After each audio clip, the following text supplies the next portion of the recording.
Good morning. Welcome back to the coffee table.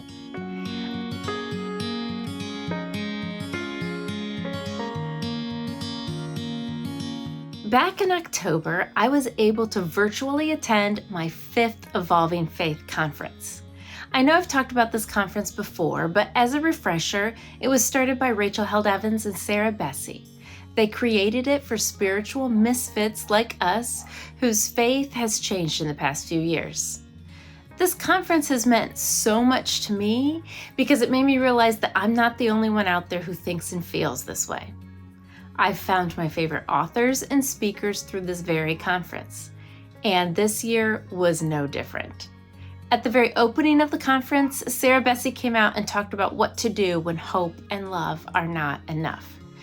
She spoke about how we need action and justice and policies, and that we can get back to hope through the side door of imagination. She described how imagination is theology, because we can only believe what we can imagine. I loved that. And it was interesting to see how many of the speakers who had no idea what she was going to talk about wove that same thread throughout the whole weekend.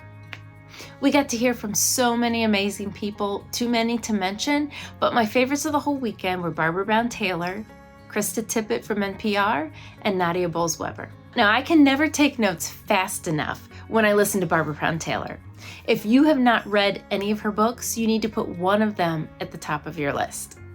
She talked about the importance of hearing and listening. She challenged us to think about who does and who doesn't get our ear. She reminded us that listening is a choice full of risks, and that we need to remember to listen to non-human voices as well, like our inner voice and nature. Nadia Bolz-Weber interviewed Krista Tippett, where they discuss what it means to be human and what we will be to each other. They talked about how humans need ritual and awe in our lives. Our traditions have carried wisdom, but so many are losing their religious identity and the faith that went with it. Krista wondered if the quickly growing AI presence in all of our lives might be calling us to a spiritual evolution as we try to process it all. But my favorite part of the whole weekend was at the very end when we did communion together and Nadia spoke. She retold the parable of the wedding feast from Matthew chapter 22. I have never heard it this way before. Nadia reminded us that normally when we read this story, we think of God as the king who is throwing the feast. Remember, all his rich friends refuse to come after being invited, and the king gets angry and has them killed? He then ends up having his servants force random people on the street to come.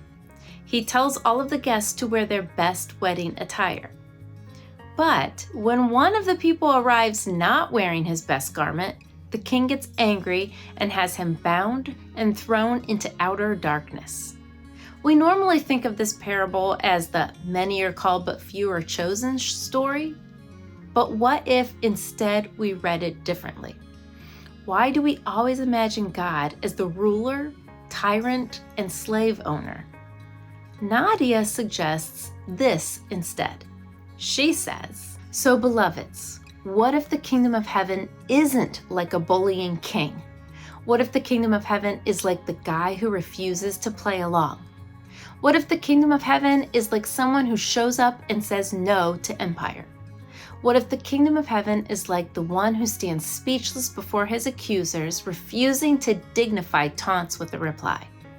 What if the kingdom of heaven is like someone who is hogtied for not participating in victimizing the weak, or for not self-protectively piling on to someone when we sniff out a mistake they made years ago?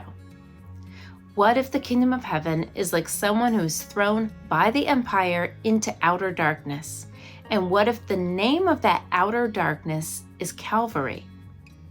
Because if there is a king in this gospel that looks anything like the God that we gather to worship, it looks like Christ the King, the one who came not to be served, but to serve and to offer his life for the world.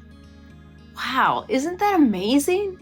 So go reread this parable and imagine Jesus as the man who shows up to the feast as his humble self, standing up to the bully.